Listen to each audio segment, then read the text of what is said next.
রূপের কথা বলবে বলো। যে নয়ন রূপ দেখেছে সে তো কথা বলিতে পারে না,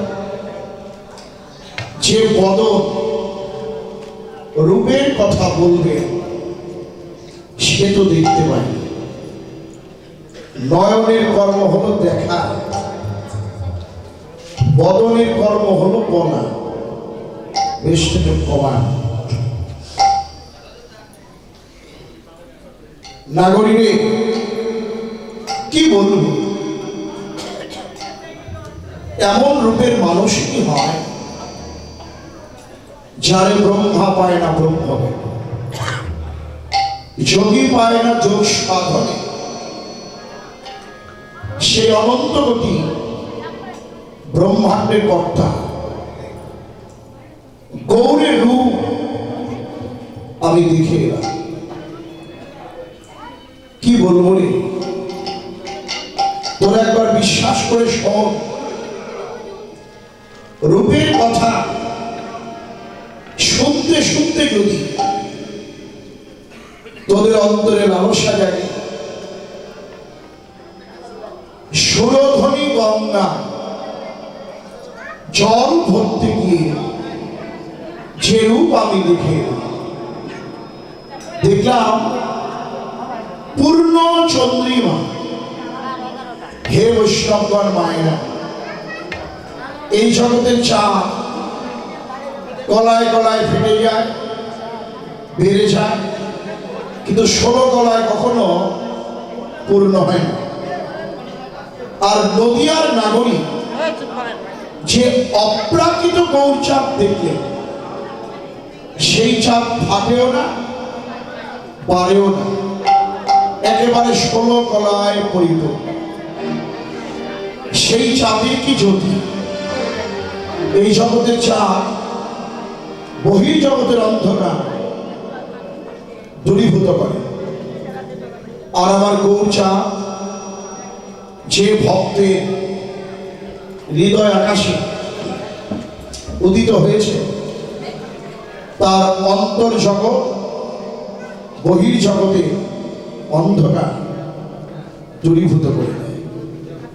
কি বলবো, দেখলাম চাঁদের কি জ্যোতি, মানে আমার শ্রী গৌরাঙ্গকে অপ্রাকৃত চাঁদ বললেন। তার অঙ্গ জ্যোতি দেখলাম, শ্রী গৌরাঙ্গের অঙ্গের জ্যোতি। কাঞ্চন মানে হলো সোনা, সোনার অনেক নাম, সুবর্ণ, কনক, হেম, কাঞ্চন, মহাধাতু। জিনিয়া মানে জয় করেছে, কায় মানে হলো দেহ। আমার শ্রী গৌরাঙ্গের অঙ্গ জ্যোতি যেন সোনার জ্যোতিকেও জয় করেছে। তার নয়ন দুটি দেখলাম, খঞ্জন পাখি দেখতে কেমন সুন্দর, আমার মহাপ্রভুর নয়ন দুটি তার চাইতে অতীব সুন্দর।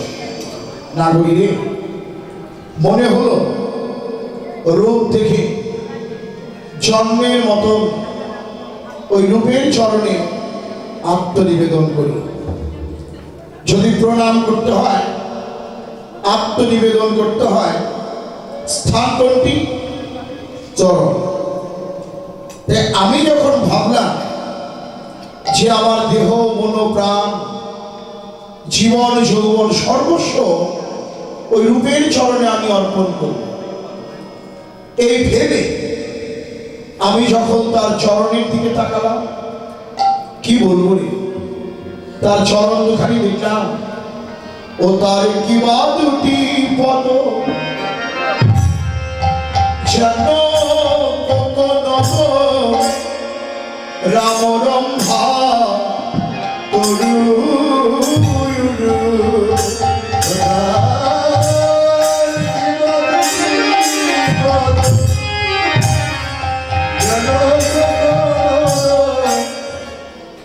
তার কিবা দুটি পদ, পদ মানে হল চরণ, কোকোনাট মানে কি পদ্ম ফুল, পদ্মফুলের অনেক নাম, শতদল, কুবলয়, কোমল।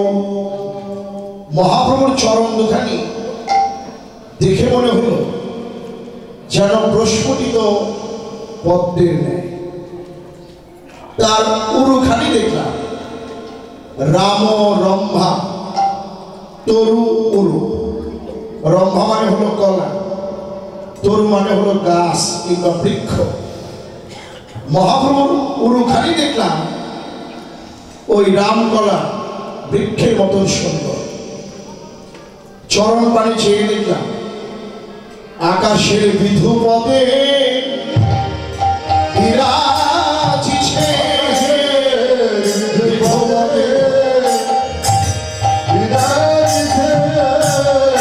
আকাশের বিধু পদে বিরাজিছে।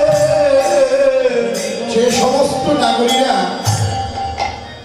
রূপ দেখে না তারা প্রশ্ন করলে বিধু মানে তো চাঁদ, আকাশের চাঁদ গৌরচরণে দেখলি কেন? যে রূপ দেখেছেন সে বললেন যে চাঁদের অহংকার ছিল। সে ভাবতেন যে আমার মতো সুন্দর এই জগতে আর কেউ নাই। কিন্তু আকাশের চাঁদ যখন আমার গৌর চাঁদকে দেখলেন তখন সে ভাবলেন যে বা যাহারা আমার গৌর রূপ দেখেছে তারা আমার দিকে ফিরেও চাইবেন না। কারণ গৌর চাঁদের পাশে এই জগতের চাঁদ নিন্দিত, তুচ্ছ, নগণ্য এই ভেবে আকাশ থেকে ঝাঁপিয়ে পড়ে 10 ভাগে বিভক্ত হইয়া আমার গৌরের চরণ কমল স্থান নিয়েছে। আসলে তা নয়। পদের অভিপ্রায় বর্ণনা করলে গৌরের দুটি চরণে যে 10টি নখ ছিল ওই নখগুলোকে দেখে মনে হলো চাঁদের মতো ঝলমল ঝলমল করছে। নাগরীর কি বলবো, আমি যখন তার বক্ষের দিকে চাইলাম, বক্ষের এক নাম হলো উরস। মহাপ্রভুর বক্ষখানি দেখলাম রূপ যোগ অনুরাগ, রূপানুরাগ। একদিকে রূপের কথা, আরেকদিকে অনুরাগের নির্যাস। নদিয়ার নাগরী বলল যারা ওই রূপ দেখেছেন তারা জন্মের মতন ওই চরণ আত্মনিবেদন করেছে। এই যে গৌরের রূপের কথা আপনারা শুনছেন, এই গৌরাঙ্গের রূপের কথা বলা হলে রাধা এবং কৃষ্ণ দুজনের রূপের কথাই বলা হয়। কারণ বাইরে রাধা, অন্তরে হলো কৃষ্ণ। এই রাধা কৃষ্ণ মিলিত জন হলেন আমার গৌরাঙ্গ মহাপ্রভু। তাহলে যারা ভাগ্যবান, যারা নিত্য গৌরের ভজন করে তারাই কেবল আমার এই গৌরাঙ্গের মধ্যে রাধা কৃষ্ণের যুগল দেখতে পায়। তাই বলছেন মহাজনেরা যে অদ্যাবধি সেই লীলা করে গোরারা কোন কোন ভাগ্যবান গুরু কৃপায় দেখিবারে পায়। জয় জয় শ্রী গুরু বৈষ্ণব সাই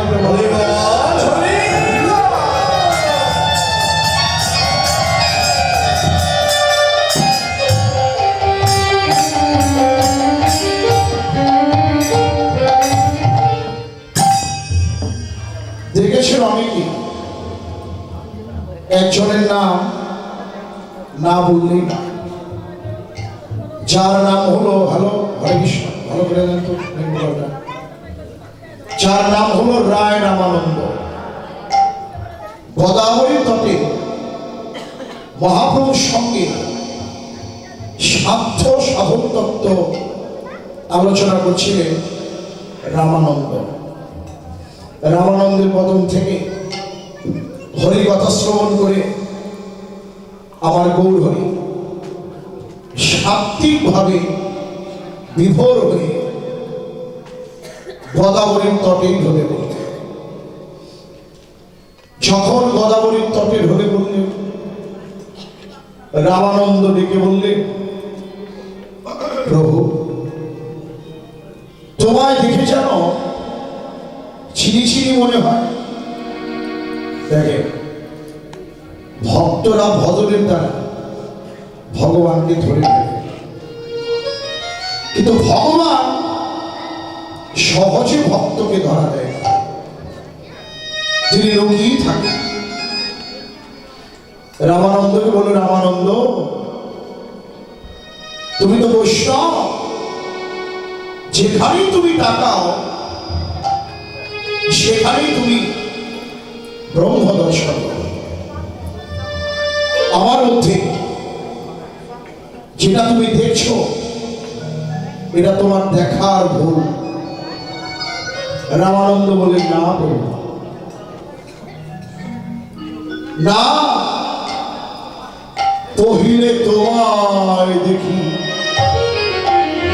সন্ন্যাসী স্বরূপ, সন্ন্যাসী স্বরূপ। এবে কেন দেখি তোমায় শ্যাম গোপরূপ।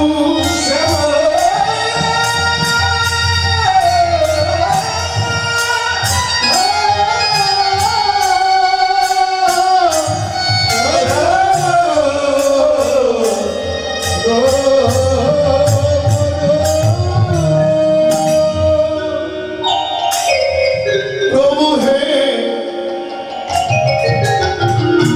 তোমার সম্মুখে দেখি আমি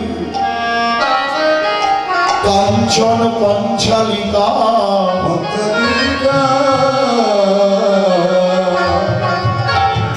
তার মধ্যে আবার তোমার শ্যাম অঙ্গ ঢাকা।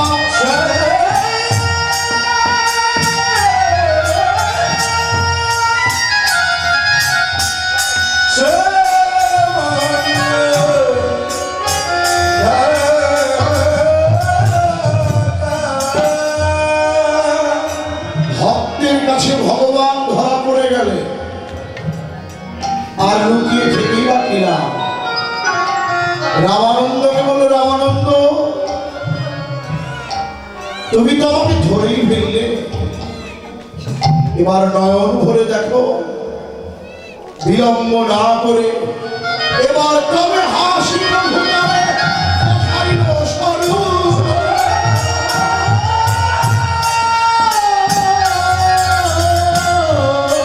দশরথ মহাভাব তুই একই রূপে,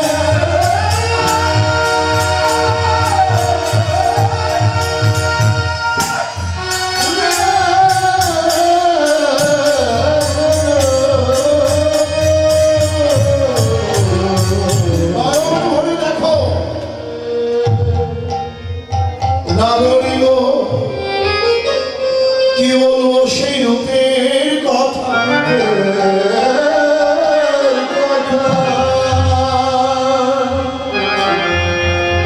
যখন আমার নয়ন গৌরের নয়নের দিকে পড়ল, তার চাহনি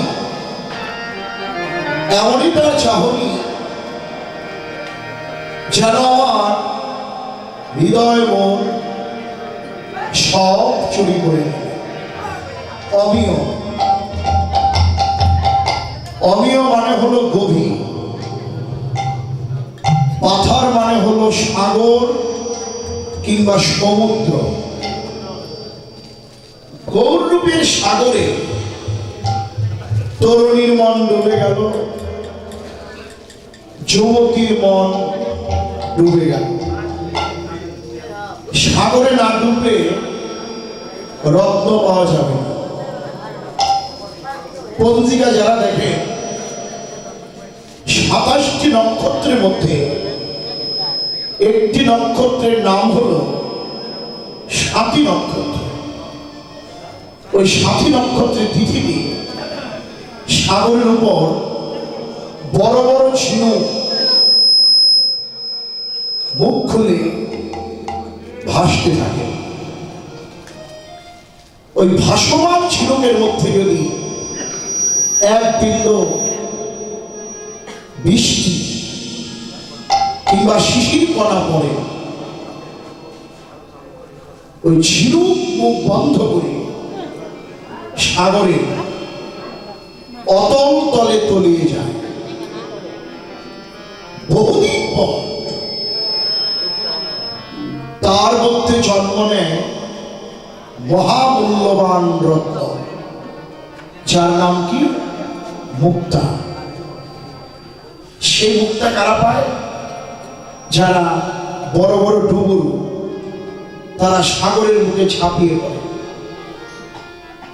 তলদেশে তলিয়ে যায়, তুলে আনে ঝিনুক, খুলে পায় মুক্তা। ডুবুরু যেমন ডুবে গিয়ে মুক্তার আরোহণ করে, যদি না ডুবতেন তাহলে কিন্তু মুক্তা বেঁধেন না। আমি এই জগতের কোন সাগরের কথা বলছি না, এটা হলো গৌর গোবিন্দের অপ্রাকৃত লীলা সাগর। এই যে যেমন আপনারা বংশীবদন মন্দির প্রাঙ্গণে এসেছেন, এটাই হলো গৌর গোবিন্দের লীলা সাগর, লীলাময় সাগর। আর যে সাগরে না ডুবলে প্রেম ধন লাভ হবে। আমি বলবো যে আপনারা তো ডুবেই আছেন, যারা উৎসব করছেন তারাও ডুবে আছেন, এই গ্রামবাসী তারাও ডুবে আছেন। কিন্তু আমি প্রতিদিন কীর্তন করি, বৃন্দাবন ঘুরে বেড়াই, কিন্তু একদিনের জন্যও আমার ডুবার ভাগ্য হলো না। ডোবার ভাগ্য আমার হলো না।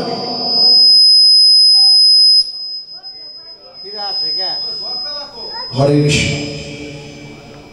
তাহলে যদি বলেন ডুববো কি করে, আমাদের পূজ্যপাদ বিশ্ববরেণ্য দার্শনিক ভগবত গঙ্গোত্তরী ডক্টর মহারামব্রত ব্রহ্মচারী তিনি একটা দৃষ্টান্ত দিলেন। ছোট্ট একটি কাঠের টুকরোকে দিয়ে, এক খণ্ড শুকনো কাঠ যদি প্রথমেই সেটা নদীর জলে ফেলে দেওয়া হয়, প্রথমেই কিন্তু ডুবে না। এই কাঠের টুকরো প্রথম ওই জলের উপর ভাসতে থাকে, ভাসতে ভাসতে ওই কাঠের গায়ে নদীর মধ্যে যে কাদামাটি গুলো থাকে, কাদামাটি লাগে, জল লাগে, জল কাদামাটি লেগে ওই শুকনো কাঠও ভারী হয়ে সিক্ত হয়ে ভাসতে ভাসতে বহুদূর গিয়ে এই কাঠের একদিন ডুবে যাওয়ার ভাগ্য হয়। হে বৈষ্ণবগণ, আমার মায়েরা, আমি যে শুকনো কাঠের চেয়েও শুকনো অন্তরে বিন্দু মাত্র কৃষ্ণ প্রেম ভক্তি রসসুধা, সারা জীবন শুধু ভেসেই গেল, ডুবার ভাগ্য হলো না। ডুববো কেমন করে যদি আমি আমার এই দেহ কাষ্ঠে কাদামাটি জল লাগাতে না পারলাম? প্রশ্ন হয় যে কোথায় পাবো সেই জল, কোথায় পাবো সেই কাদামাটি? জল আছে নিজের কাছে। গৌর গোবিন্দে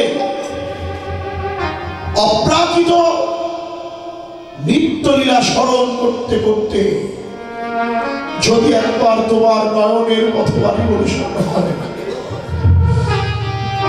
যদি একবার নয়নের জল ঢালতে পারো, কাদামাটি যার নাম হলো এই ভক্তের চরণ ধুলি কাদামাটি।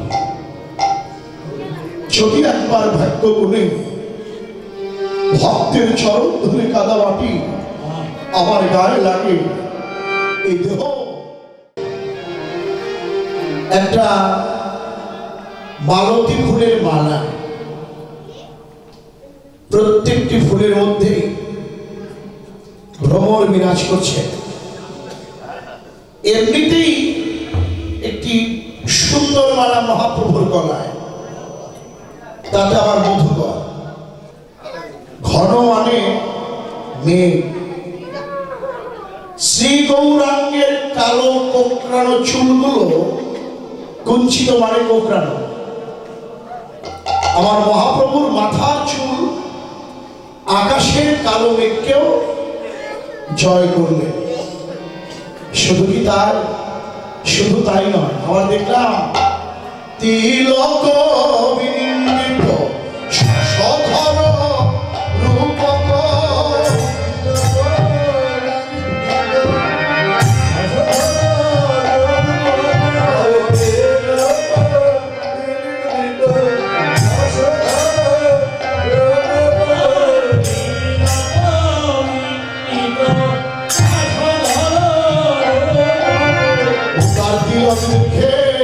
তিলক ভুলে তিলক দেখে,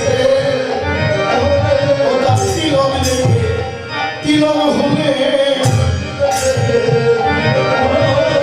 আমি শুধু একা নই তার, তিলক দেখে তিলক ভুলে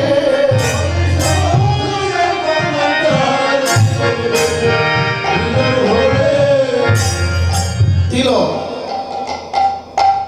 যে তিলক দেখে ত্রিলোক ভুলে, স্বর্গ মর্ত পাতাল। কিসের তিলক? যেন হরিচন্দনের তিলক। হরিচন্দন কাকে বলে?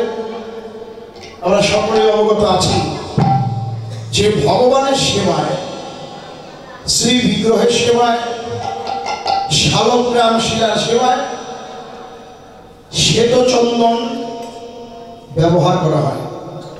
যারা ব্রাহ্মণ শালগ্রাম শিলা, অগুর চন্দন, গঙ্গা জল মিশ্রিত করে ইদম স্নানীয় দিকম নারায়ণ শ্রী বিষ্ণবে নম বলে স্নান করিয়ে শুষ্ক বাসন দিয়ে সেটাকে মুছে তার মধ্যে উন্নত মানের ভালো তৈল, যেমন চামেলি ফুলের তৈল, সেটা অঙ্গে মাখে, তারপর শ্বেত চন্দন ঘর্ষণ করে তুলসী পত্র নিয়ে এতে গন্ধ পুষ্পে তুলসী পত্র সচন্দন তুলসী পত্র গঙ্গা জল নারায়ণায় শ্রী বিষ্ণবে নম বলে সেখানে একটা তুলসী পত্র দেয়, ভগবানের চরণেও দেয় গোবিন্দায় নম বলে।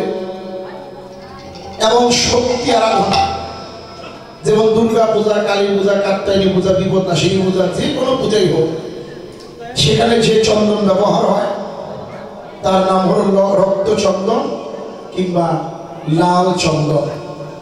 কিন্তু এখানে বললো হরিচন্দনের কথা। হরিচন্দন কাকে বলে? যেটা শ্রীহরি খুব প্রিয়। এই চন্দন কোথায় পাওয়া যায়? সবার বাড়িতেই আছে।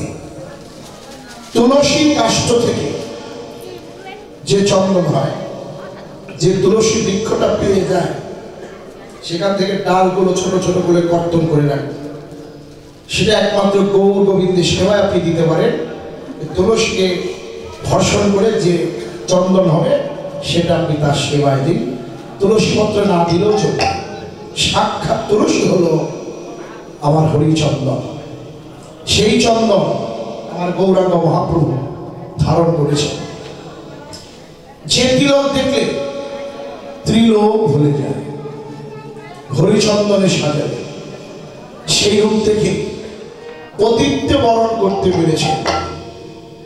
কিভাবে পতিত্বে বরণ করব, এই যে অনুরাগের কথা, এতক্ষণ রূপের কথা শুনলেন, এবার অনুরাগ। আমাদের সকলের কাছেই একটি করে কন্যা রয়েছে। কন্যার নাম হলো মতি কন্যা। মতির আবার দুটি নাম, একটা সুমতি, একটা হচ্ছে কুমতি। সুমতি কোনটি আর কুমতি কোনটি? কুমতির কথাই আগে বলি। যে মতিতে অন্যায় করে, ব্যভিচার করে, কুকর্মে লিপ্ত থাকে, তার নাম হলো কুমতি। সুমতি, এই যে আপনারা ভগবানের লীলা কথা শ্রবণ করছেন, ভক্ত সঙ্গ করছেন, এটাই হলো সুমতি। যার যার কুমতিকে পরিত্যাগ করে সুমতিকে গৌরের সঙ্গে এনে বিয়ে দাও। গৌর প্রেয়সী এক নারী আরেকজন গৌর প্রেয়সীকে ডেকে বলল, এই তোর এখনো বিবাহের উপযুক্ত কন্যা, বিয়ে না দিয়ে অন্য দল গ্রহণ করিস, তোর কি লজ্জা করে না রে? আসলে অদত্তা মানে বিবাহের উপযুক্ত, তনয়া মানে হলো কন্যা, ওদন মানে অন্য দল, রচয় মানে গ্রহণ করো, তাতে কি তোমার লজ্জা করে না? এই জগতের কন্যা কত বড় হলে চিন্তা করে, ভালো একটা পাত্রের সঙ্গে কন্যাকে বিয়ে দিতে পারলেই শান্তি। এটা একবার ভেবে দেখো, কিবা মেয়ে কিবা পুরুষ, আবাল বৃদ্ধা বনিতা, সকলের কাছেই একটি করে কন্যা আছে। যে কন্যার নাম মতি কুলবতী তনয়া বর।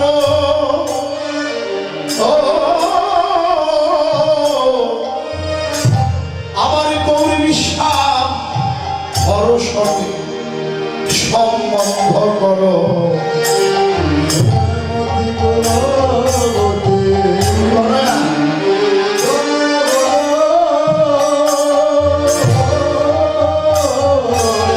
আমার গৌরী বিশ্বাস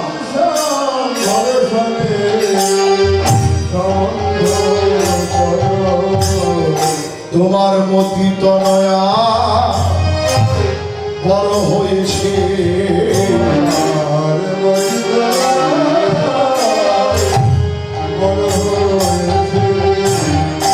সময় থাকতে যোগ্য পাত্রে অর্পণ করো। তোমার মতি তনয়া বড় হয়েছে,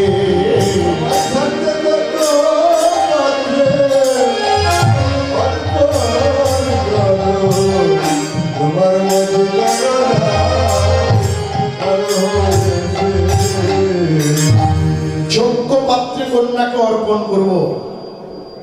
তার রূপ কি? যোগ্য পাত্রে হলো মহাপ্রভু। যদি বলেন তার রূপ কেমন, রূপের কথা তো আগেই শুনবে। সে রূপেও যেমন, গুণেও তেমন,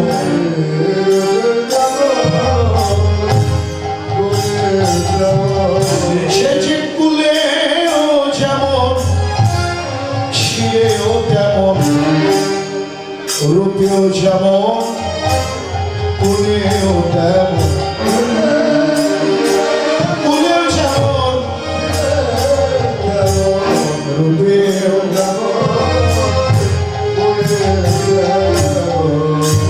অনন্ত ব্রহ্মাণ্ডে তার তুলনা নেই। তার তুলনা কেবল তারই সাজে, তুলনা নেই তার ত্রিভুবন মাঝে। তাই আজকে জানিয়ে দিল যে কন্যা কত বড় হয়ে গেল।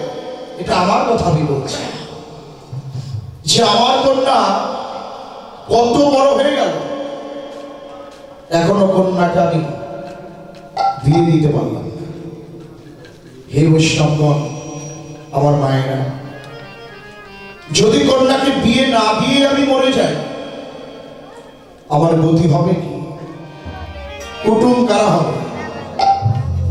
এই জগতের কন্যাকে বিয়ে দিতে গেলে কত চিন্তা করে, পাত্র ভালো, যদি বাড়ির কুটুম ভালো না থাকে, সেখানে কন্যার বিয়ে দিয়ে কখনো শান্তি হয় না।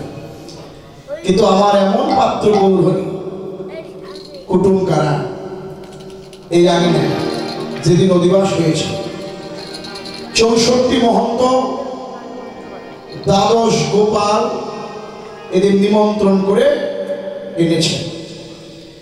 যেদিন তারা এসেছেন এই আঙিনায়, তাহলে তারা যখন এসেছে, কুটুম কারা? এই যে আপনারাই হল কুটুম। অনেক কুটুম্ব মিলিবে তবে, অনেক কুটুম্ব আর অনেক কুটুম্ব মিলিবে তবে, কত শ্রীগুরু সন্ন্যাসী আসবে ঘরে, জয় সাধু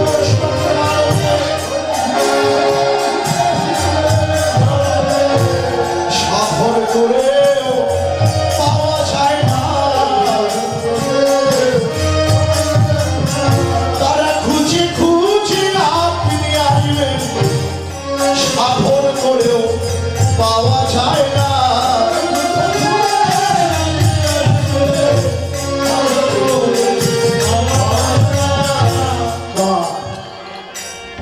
কত শ্রীগুরু সন্ন্যাসী আপনার এই বন্ধুগণ, আপনার কুটুম হবে, পরে বাজি এখন না। অমনি আমার এই এখন না, তুমি নিয়ে যাও, ঘরে নিয়ে যাও বলে পরে নিজ বাস দিয়া বদন মুছাইয়া পুছয় মধুর বাণী, কি লাগিয়া ধরি এমন হইলি, একবার খুলিয়া বলো না শুনি। রাধারানী বললেন, এ তো অন্তরের কথা, এটা বোঝাও যায় না, বোঝানো যায় না, এটা অনুভব। এই যেমন কীর্তনটা, এটা কিন্তু অনুমান নয়, এটা সাক্ষাৎ দর্শন। যারা এই পদাবলী লিখেছেন তারা হলো দার্শনিক, রাধাকৃষ্ণ লীলা দেখেছেন, আর এই পদগুলো তারা কবিতার ছন্দে রচনা করেছে। আর যে পদগুলিকে আমরা সুর এবং তাল মিশ্রিত করে কীর্তন করছি, তাহলে এটা সাক্ষাৎ দর্শন, এটা অনুমান নয়, এটা অনুভব, এটা করণীয় নয়, এটা হলো স্মরণীয়। যেমন আপনারা স্মরণে আছেন এবং স্মরণ করছেন, রাত জেগে আপনারা স্মরণে আছেন, আপনারা ভজনই আছেন। তাই তো আজকে ললিতা সখী বলল, আমি হলো তোর মরমিয়া সখী। তোর মুখ দেখলেই তোর অন্তরের কথা আমরা বুঝতে পারি। তাই গোপন করে আর লাভ নাই, একবার বল বিনোদিনী, তুই কাঁদছিস কেন? অমরে এখানে একটা কাটা বিড়াল ছোট্ট একটি গান আছে, চমৎকার ছন্দে গানটা, 14 মাত্রার তালে একটু স্মরণ করি। ওরে কহ কহ শুভ, ও শুভদনী রাধে,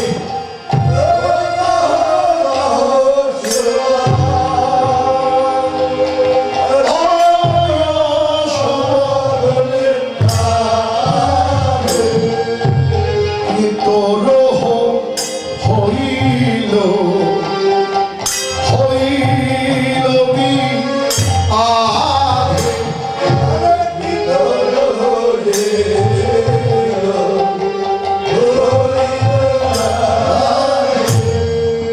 কেন তোরে আনো,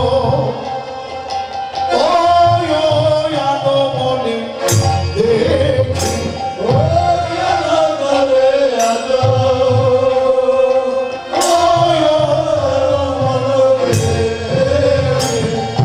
কেন নখে তলে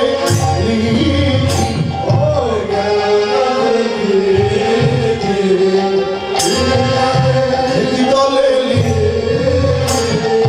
হেম কান্তি ছামো ওয় ছামন নীল ওয় ছামন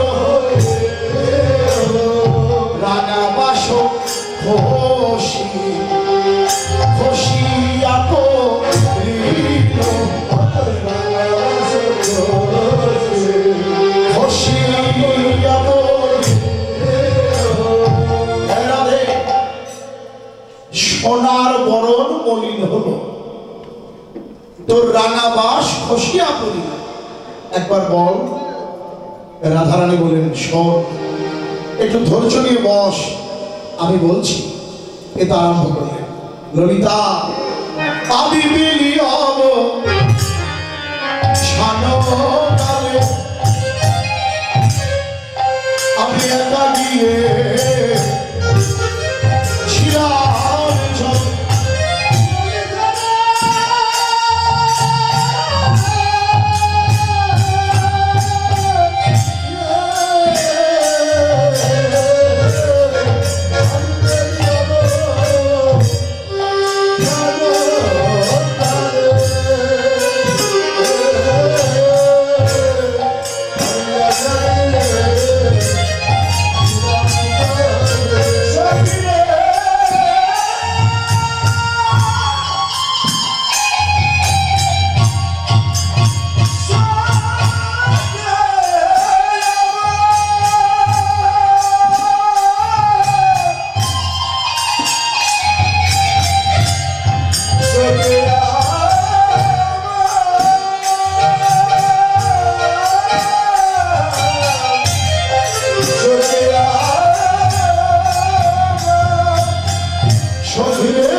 মানে সন্ধ্যার পূর্ব মুহূর্তে গেলাম যমুনায় জল ভর্তি।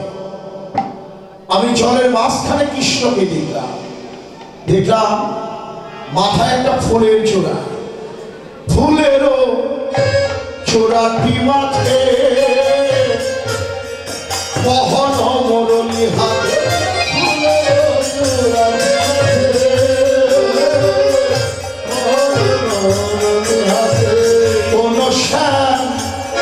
জলে গেল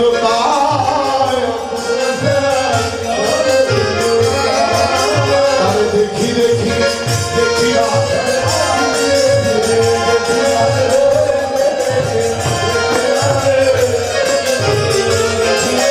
সে দেখা দিয়ে কোথায় যায় রে, দেখি দেখি দেখি রে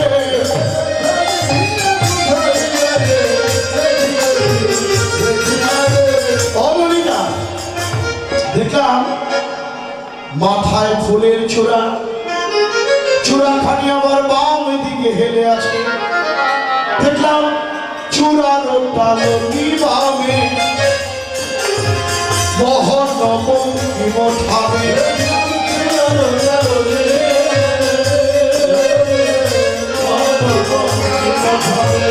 ছাতিগুলো মশাই লুটায়, ললিতা রে,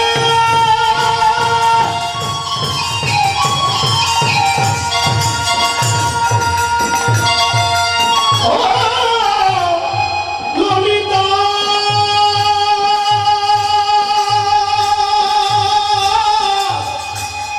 ললিতা, আমি ওই মোহন রূপে নয়ন দিয়ে ললিতা,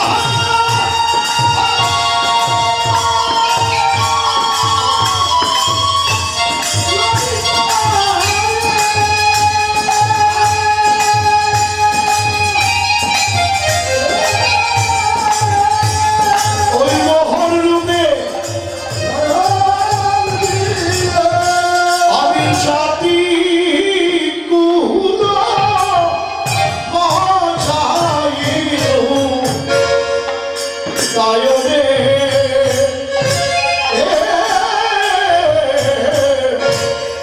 আমি জাতি কুল মজাইল তারে।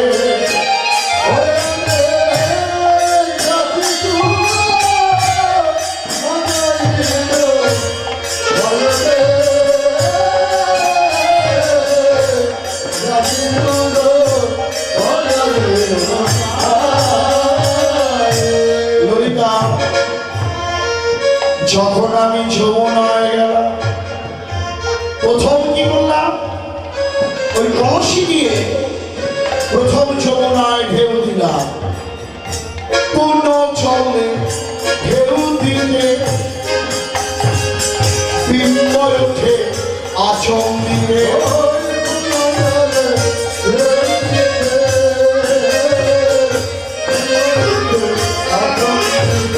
বিম্বের মা ছাড়ে শ্যামলা,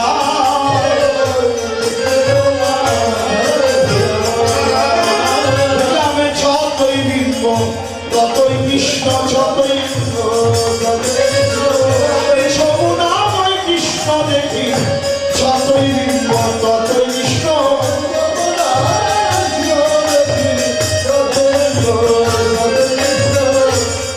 রাধারানী জলে ঢেউ দিয়েছেন, বুদবুদ সৃষ্টি হল, তাকে বলেন বিম্ব। আমি প্রত্যেকটি বিম্বের মধ্যে একটি করে আমি কৃষ্ণ রূপ দেখতে পেলাম। সখীরে, আমার মনে হয় যমুনার বুকে অসংখ্য কৃষ্ণ, প্রত্যেকটি বিম্বের মধ্যে একটি করে কৃষ্ণ, অসংখ্য যমুনার বুকে অসংখ্য কৃষ্ণ রূপ। ললিতা, আমি এত কৃষ্ণ পেলাম না। আমার মনে হয় ওই শ্রী যমুনা কৃষ্ণ,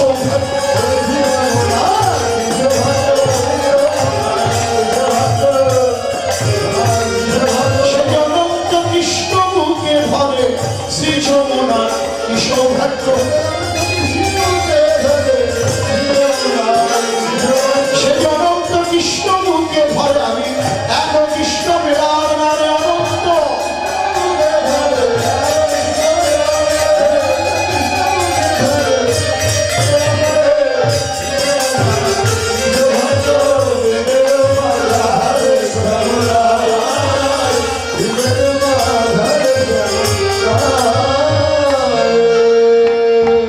রাধারানী বলল, সখীরে, আমি আবার কি করলাম, পূর্ণ চলে দিতে ঢেউ কোথাও না দেখিতে,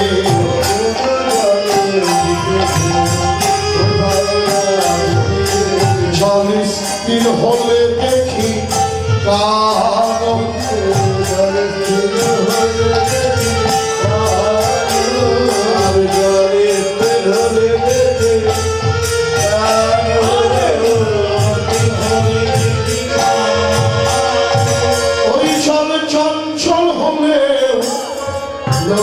লোকায় যায়। আমার স্থির হলে তারায় থাকে, চঞ্চল হলে লোকায় যায়।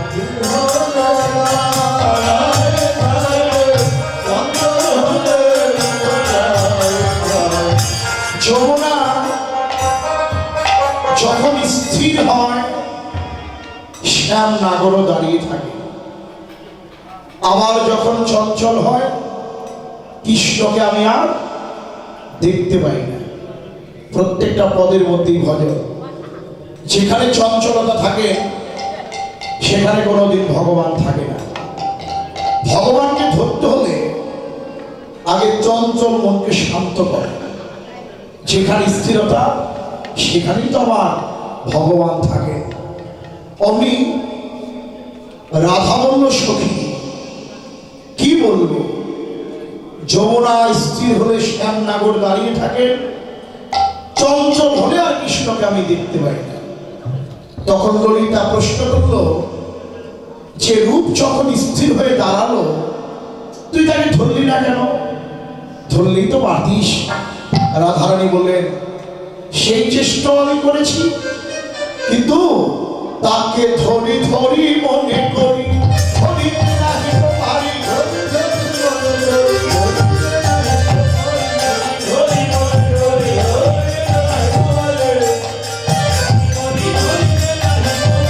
অনুরাগে চলে নেমেছিল,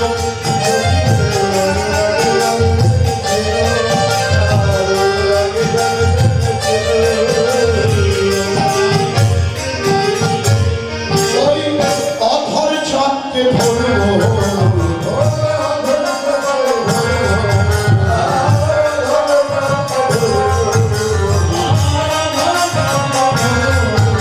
আমি যমুনার জলে নেমেছিলাম, অধর চাঁদকে ধরবো বললাম।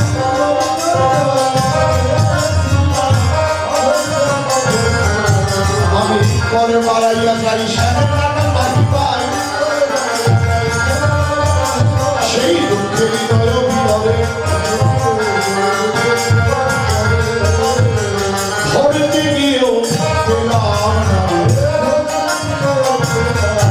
আমি প্রাপ্ত রতন হারা হলাম, ধরতে গিয়েও পেলাম না।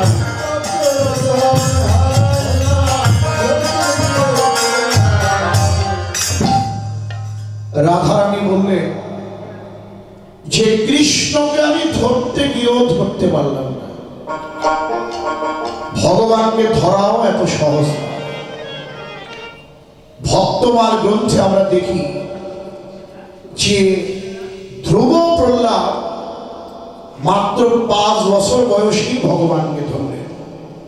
এখানে একটা প্রশ্ন, যাকে পাবার জন্যে যোগী ঋষিরা যুগ যুগ ধরে সাধনা করে যার চরণ পায় না, আর 5 বছরে দুটি বালক ধ্রুব এবং প্রহ্লাদ কি এমন সাধনা করলো, মাত্র 5 বছরের সাধনায় ভগবান ধরা দিলেন।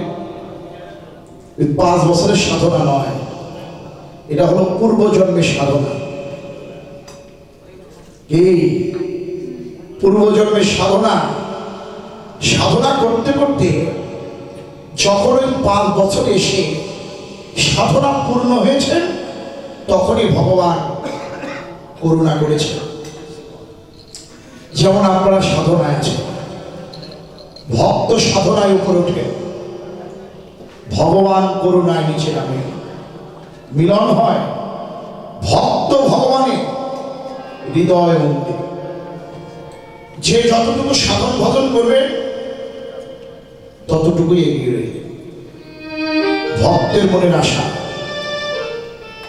এ জন্মে তোমায় না পাই বধূ, পর জন্মে যেন তোমার দেখা পাই। প্রভু, অন্তত যেদিন আমার জীবন বেলা সাঙ্গ হবে, যেদিন আমি ভবপারের ঘাটে গিয়ে দাঁড়াবো, সেদিন ওই ময়ূরপঙ্খী নৌকার নাবিক হয়ে তুমি আমাকে ভবসিন্ধু পার করে দিও। আকাশে মেঘ হলে জগৎ হয় অন্ধকার। তুই কি এমন মেঘ দেখলি যে মেঘের উদয়ে জগৎ হয় আলোকিত? রাধা বলেন, ভুল বললি তোরা।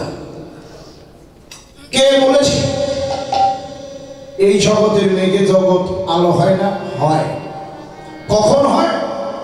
যখন মেঘের গায়ে বিজলি চমকায়, কিন্তু চমকাইয়া তৎক্ষণাৎ চলে যায়।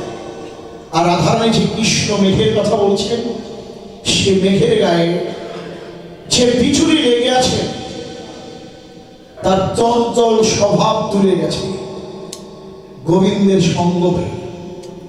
কৃষ্ণের মস্তক থেকে চরণ পর্যন্ত এক খণ্ড মেঘ। বিজলি কাকে বলল? কৃষ্ণের কোমরে কোটি দেশে সে পিত ধরা বেঁধেছে হলুদ বর্ণের।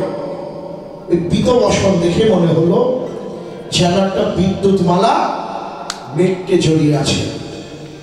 মৃগাঙ্ক রহিত শশাঙ্ক উদয়।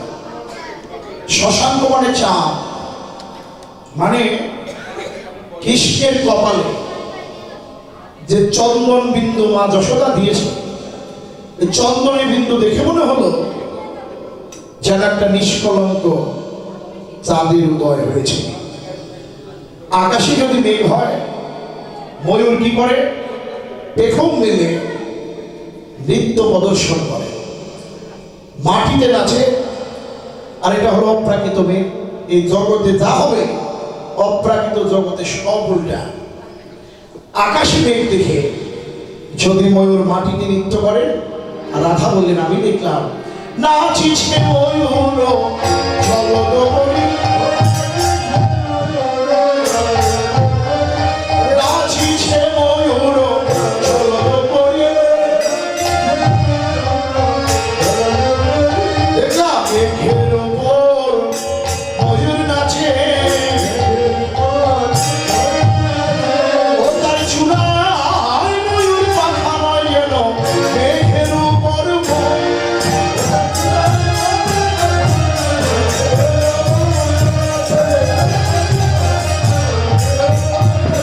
নাচিছে। ও বিপুল আছে চাঁদের ঘিরি,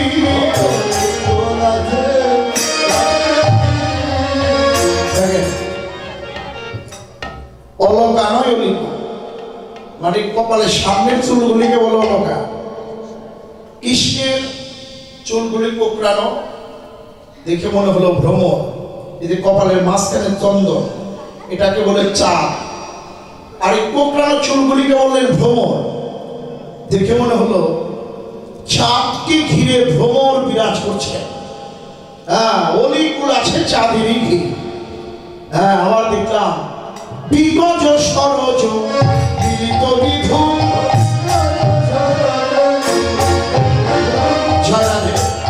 সরজ মানে হলো পদ্ম, বিধু মানে হলো চাঁদ। বাংলা সাহিত্যের কবিরা বলেন যে সরোবরের পদ্ম চাঁদকে ভালোবাসেন, চাঁদ পদ্মকে ভালোবাসেন।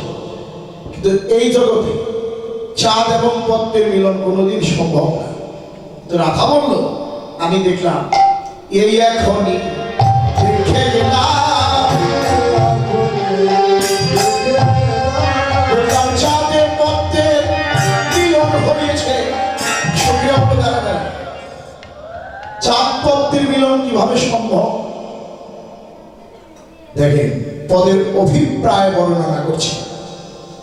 কৃষ্ণের অধর মানে ঠোঁটখানি পদ্মের মতন লাল টকটক করছে। কৃষ্ণের দন্তগুলো মানে দাঁত, দাঁতের একটা হলো দশন, এই দাঁতগুলো ছাদের মতন ঝলমল করছে। সুন্দরে অধরে মধুর মুরলী হাসিয়া কথাটি কয়। এই যে কৃষ্ণের অধরে যে দন্তগুলো ঝলমল করছে, একটা পদ্ম ফুলের মাঝখানে যেমন চাঁদকে বসিয়ে দিয়ে যেমন শোভা বর্ধিত হয়, ঠিক তদ্রূপ আমার কৃষ্ণের বদন কমলের মাঝে চাঁদের উদয় কমলের মাঝে তারা ধরে দর্শন নয় যেন কমলের মাঝে চাঁদের উদয়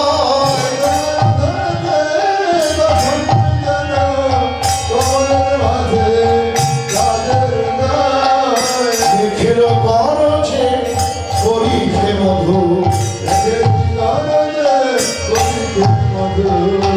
সেই মেঘে অশ্বনী নাইল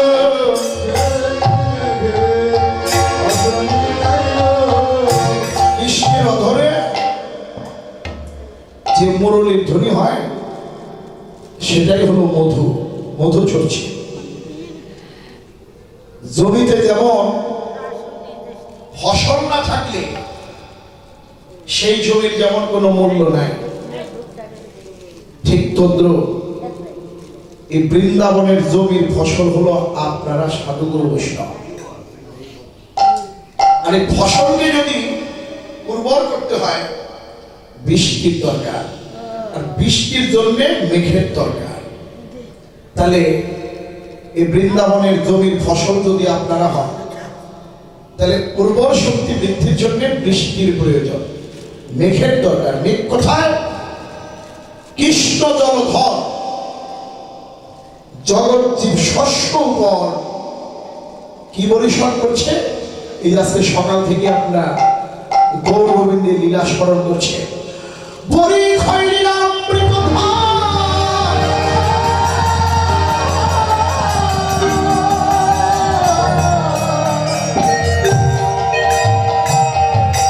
কৃষ্ণমেঘ জলধর জগৎ জীব শস্য উপর বরি খৈরিলা অমৃত ধার, কৃষ্ণলীলা অমৃত পরিশ্রম করছে।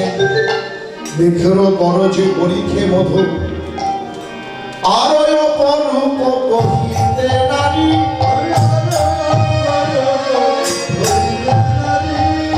যথানে তথায় নাম হে মারি, দেখো এক ঠাই বাড়ি এক ঠাই, যথায় মেঘ তথায় বাড়ি নাই, দেখো এক ঠাই বাড়ি এক ঠাই।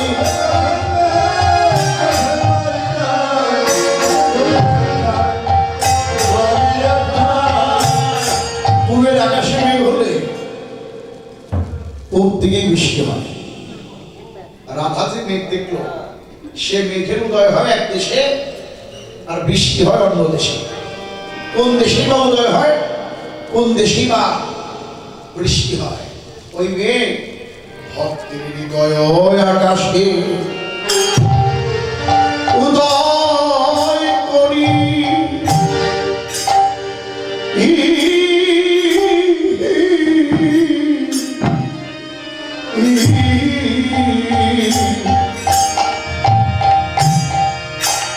দুই নয়নের পথে বহয়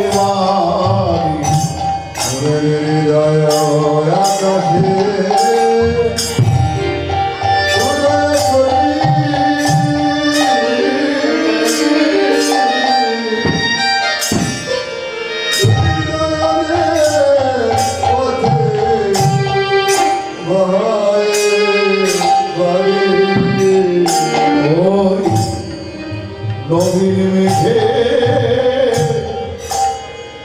উজান ধারা,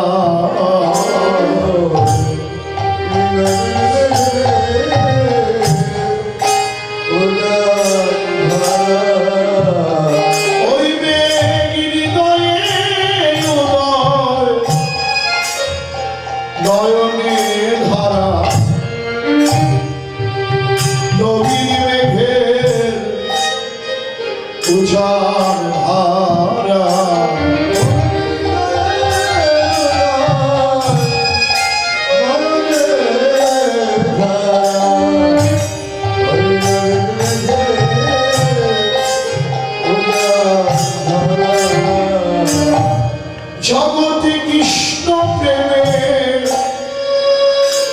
প্রেমিক ছাড়া দুই নয়নে বহে ধারা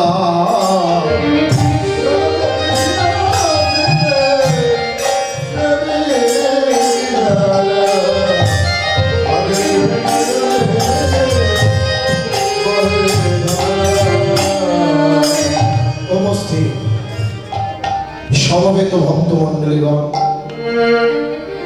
আপনাদের মতো ভক্তের সঙ্গ যখন পাই তখন আমার হৃদয় আকাশে ওই মেঘের উদয় হয়। কিন্তু যখন আপনাদের মতো ভক্তের সঙ্গ হারা হয়ে যায়, কুকামনা কুবাসনার বাতাস লেগে আমার মেঘ চলে যায় অন্য দেশে। এই সাধুগুরু বৈষ্ণব, তোমাদের চরণ আমার এই নিবেদন, আমাকে আশীর্বাদটুকু তোমরা করো। যতদিন এই পৃথিবীর বুকে বেঁচে থাকি ততদিন পর্যন্ত যেন আমার ওই কৃষ্ণ মেঘকে আমি আমার হৃদয়ে আকাশে উদয় করে রাখতে পারি। আর এমনি ভাবে যেন ব্রজের পথে পথে হা কৃষ্ণ বলে আমি কাঁদতে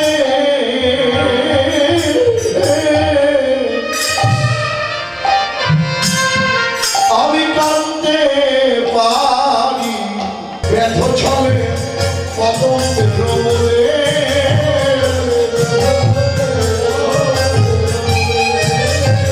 দিয়া হাস্য সুখাচার অঙ্গ ছটায় আঠাতা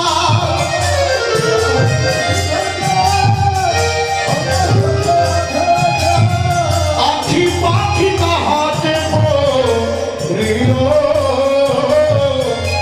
আখি পাখি তাহাতে পড়িল।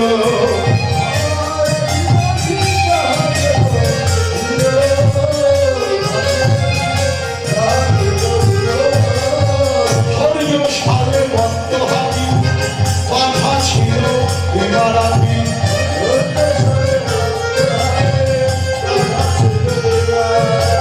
ক্ষিপ্ত করিল কটাক্ষ সে আমার দম্ভের ছিতলি কাটি পলাইয়া গেল ছুটি।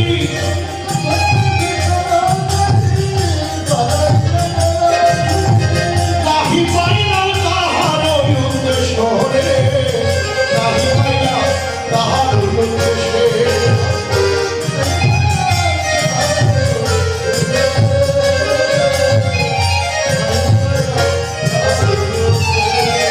আর কালিও কুলিল বাণে কুলশীল ধরিবাণে,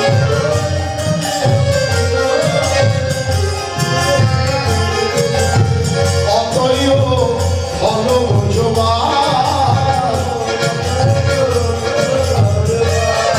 আমার প্রাণ মাত্র আছে বাকি, তাহা বুঝি যায় রে সখী।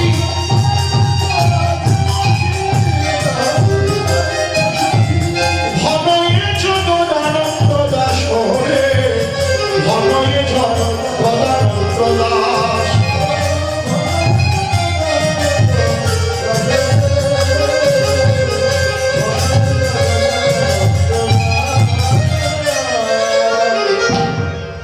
রাধারানী কৃষ্ণ রূপের কথা বলতে বলতে অনুরাগিনী হলেন। হে বৈষ্ণবগণ মায়েরা, যারা আপনারা লীলা স্মরণ করলেন, শরণার্থী দক্ষিণ এবং আপনারা স্মরণ ধরে দান করলেন। অনপব বয়সে মন শ্যাম রসে চর চর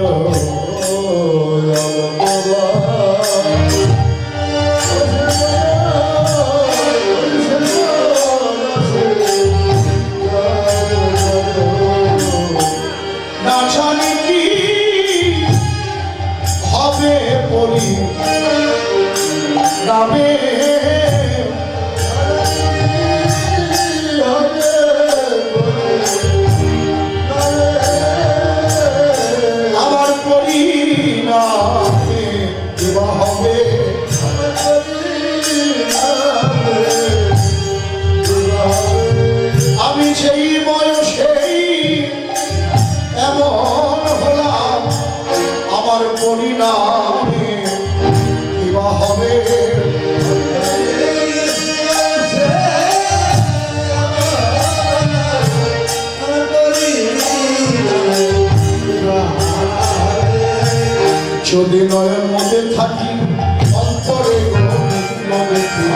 তুমি দয়ার মধ্যে থাকি রাতের করে দেখি নয়ন মিলিয়া দেখি শ্যামে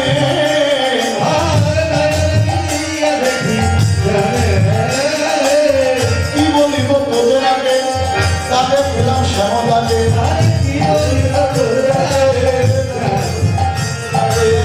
ছাড়ো জীবনে দিলাম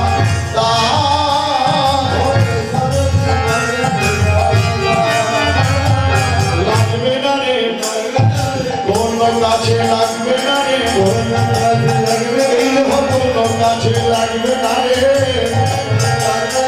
একমাত্র কৃষ্ণ সেবা মিলে কোন গাছে লাগবে না রে হরিব হরিব কৃষ্ণ সেবা মিলে কোন গাছে লাগবে না রে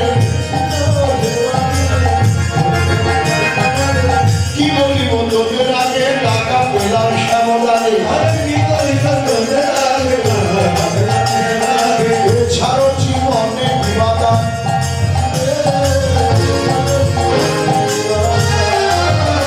আমি নীল তুলসী দিয়া সমর্পণ করি রহিয়া জনমের মতো রাখা পায়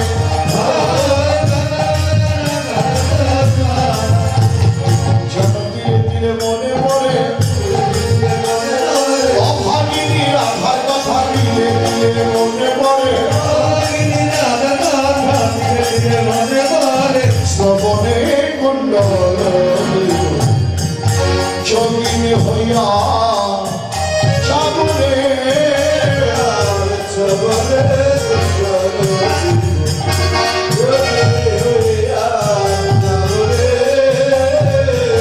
এ ছাড় গৃহ হরি হরি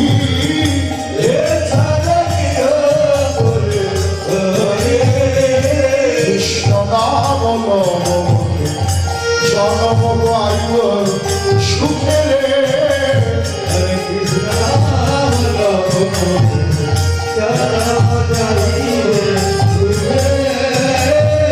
চলু কহে বাঞ্ছা হরি